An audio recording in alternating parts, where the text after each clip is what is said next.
said you would support legislation that improves the status quo. Does this meet the bar, and will you support it? So we'll let you know on Wednesday. We have our caucus meeting Wednesday. It's baby steps when we needed a giant leap. Today, the Prime Minister made a very interesting admission. He said that Liberal laws make it impossible to get anything built.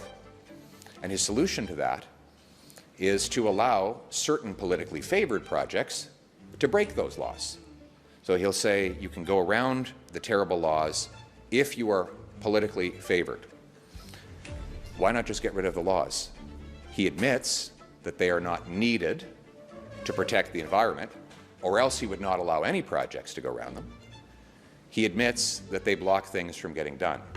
So isn't the solution just to get rid of the law? I mean, if you have a wall that's blocking everybody from getting where they need to go, why would you say that only a certain group of people are allowed to go around it and the rest must stand there facing that wall? Why not knock down the wall?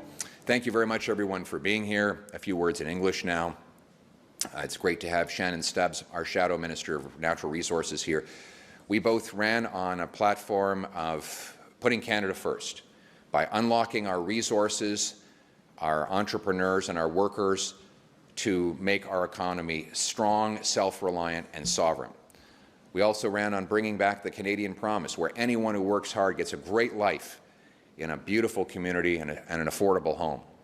All that requires liberating the forces of our economy and our workers.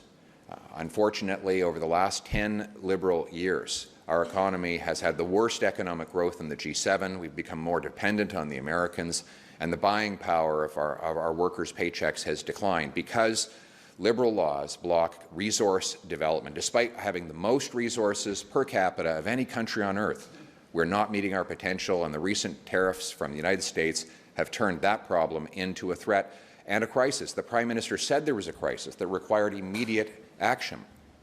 So what did he do today?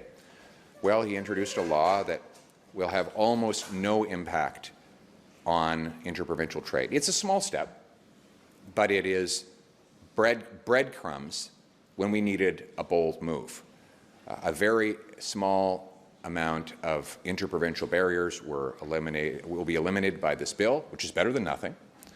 But the tens of billions of dollars of obstacles at a provincial level are untouched because the Prime Minister has not yet incentivized the provinces to remove them. That's why we're proposing the government pay a bonus to provincial governments for every interprovincial trade barrier they remove. And we can make that cost neutral, because every time you remove an interprovincial barrier, you